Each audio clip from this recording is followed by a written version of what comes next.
Hello everybody, it's Shannon Bengford in Portland, Oregon with Hobbit Piano Training Online, my new YouTube series where I share videos of me teaching piano and also some of the sick piano grooves I do. This one is one of those sick piano grooves from years of dueling piano, so I just started in 2010.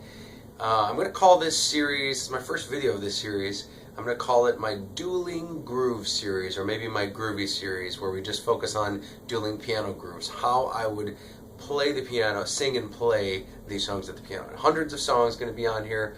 So this is just an intro to Blister in the Sun by Femmes, which is in the key of G. For all those theory buffs out there, that means it has F sharps, all white keys and F sharps. Let's take a look at the whiteboard here. Oh, by the way, these are easy piano lessons. You do not have to know how to read music, even if you're self-taught or whatever. Everything's done on a whiteboard with letters. There's counting, sometimes fingerings written down. So super easy to follow. Video examples. I hope you like it. Okay, so Blister in the Sun. It's in the key of G. Everything, the main riff just sort of goes around the tonal center of G. Starts on G here. That's what it sounds like.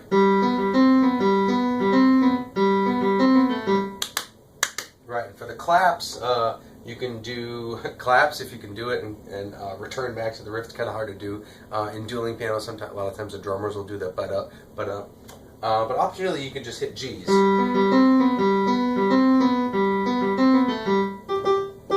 Or something like that to sort of make up for that rhythm. I try to get the audience to clap along on that part. Layout-wise here, the treble clef will, in right-hand riffs, or treble clef, the high riffs will be in red, and bass clef riffs, or left-hand riffs at least, will be in blue. And I have some of the chorus on here and some ideas. So let's just slowly break down the riff. Your right hand, I like to use finger number 1 on G. So, and 3 on B, and 4 on the C. And these are little accents here, they're called tenutos. You're sort of accenting beat 1 and beat 3, that sort of represents the beat. Probably should be one here too, even a little tenuto or push there. Makes it sound more groovy, but just by having some of those natural accents in there. These are staccatos, a little dot, just play that note short. Go ahead and get your 1 on G, 3 on B, 4 on C, that's it. Alright, let's talk about the left hand.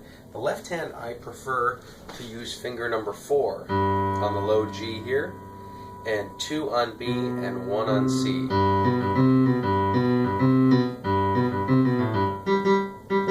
You could use 5, you could try it with 5, 3 and 2.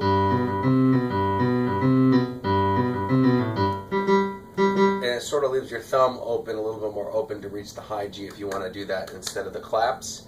And the way I orchestrate this with both hands, I'm going to use 4 because that's what I prefer.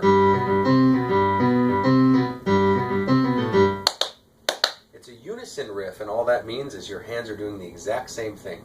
So I typically start the song up here with my hands 1 octave apart, and then when I start to sing, I will usually drop this down to the actual range of the bass guitar.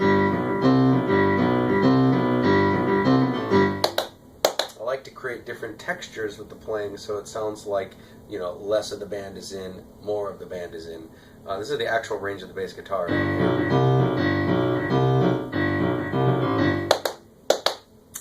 Okay, so ways to spice this up. It's a unison riff. It goes on. You sing with that, right? When I'm walking, I strut my stuff, and I'm so strung out, and so on and so forth. Easy. Vocals follow the main riff. It's fast, though. It is fast. You may have to slow it down. The counting, if you're into the counting or don't know the rhythm or can't learn rhythms very good just by ear by listening to this video, it literally is a string. It's an 8th note subdivision. So 8th notes are half a beat each, so they're counted 1 and 2 and 3 and 4. And so we have 1 and 2 and 3 and 4 and 1 and 2 and 3 and 4, 1 and 2 and 3 and 4 and the claps are on and 2 and 4 and 2 and 4. So you can count this up to go slower.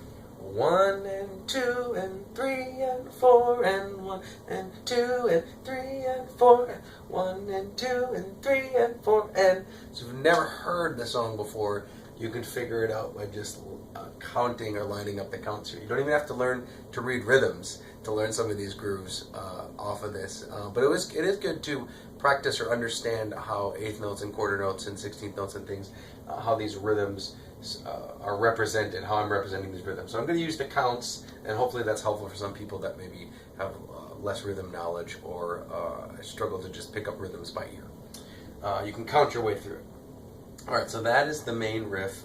Ways to spice up the main riff and things I do, you can harmonize it. Here's some, if you can see this down here, the harmony notes. Put your thumb on B in the right hand instead and play the same riff off of B. That's up a third.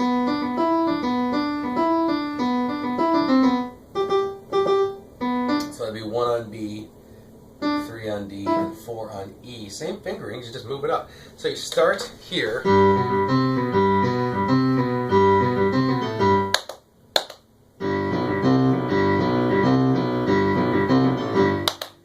Got 2 different textures, and you can harmonize it.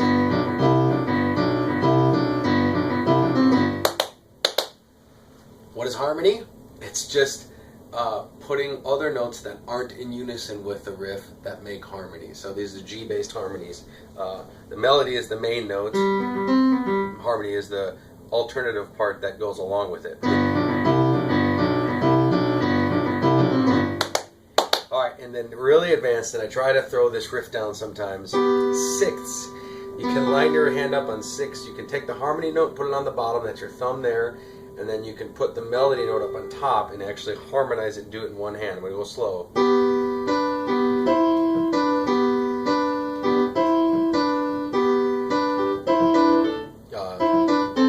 All 6, that's pretty tough to do up to speed, so I typically go like this.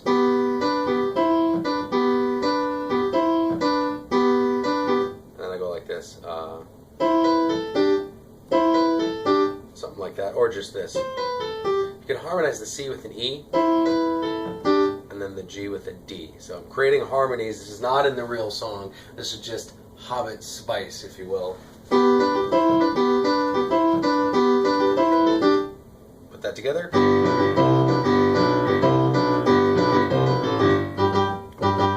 Like that. So you got some different options, and I just sort of mix them all in to make the accompaniment more interesting, if you will. Okay, and then after the main riff, let me go out like a blister in the sun. Let me go out, big hands and know you're the one. So all of that is simple. It's 2 chords, E minor. See it on the board here. E minor, first inversion. What's first inversion? Well, it's when you take the E that's normally on the bottom and put it up on top, so it stacks like this. E, B, and G. Alright, second inversion, C. And what's second inversion? Second inversion is when the root of the chord is in the middle. So if you don't get that, just follow the board here. It's okay, and then back to first inversion and back to second inversion. The moves are really easier. These are the voicings that I use. So you just change the middle note. You change the middle note from B to C to get those chords, and then the bass line is pretty tricky. That'll be in the full video. I'll show you how I groove out the bass line. These will get you the chord shapes so you can practice singing the song with the main riff and then the chords of the chorus. You can really make up pretty much any groove you want with the roots in the left hand, and it works. There's not anything too specific that you have to do. I do a bunch of different things. This riff, though, is really cool, and I sort of play it like the record, and then I turn it around to zip back to the main riff here. So let me show you that. Let's break down last thing of this video here. The riff at the end of the chorus. Bum bum da da dun da da dun da dun bum ba da ba da bum. So it goes like this. And it just launches you right back to the G. Ba ba da da da. Or C, B, A, B, G. Again, I've written some accent in it. These are strong accents. I'm slapping the top part of my hand on 4 and 5 here. I didn't put the fingerings in, but I will. We'll use blue. Here's 4 on this one, 5 on this one, and then I use 1, 2, and 3 for this part here. 1, 2, 3. Let me slow this down. You put your thumb on D, 2 on F natural, so white key version of F, and then F sharp is 3. it's 1 and 2 and 3 and 4 and 1 and 2 and 3 and 4 and. So you hold this one for a whole beat, and then the rest are eighth notes. And then you hit hard on 4, rock to your thumb, 5, and then smoothly, and then you go right back to this G up here. So it sounds like this. That is done in unison also. It sounds pretty cool, 2 octaves apart.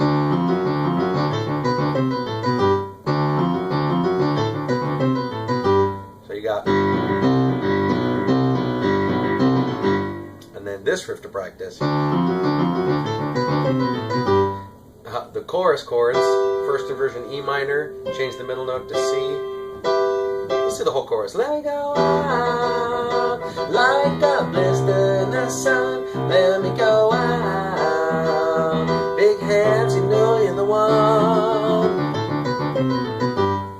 Alright, I hope this helps you pick up the riffs and get singing Blister in the Sun as soon as possible. Watch out for my website. I'll have full versions of these songs where I actually sing through the whole verse and whole chorus to get you everything needed to make some sick dueling grooves for your singing and playing at the piano. Thanks, I'll see you guys next time.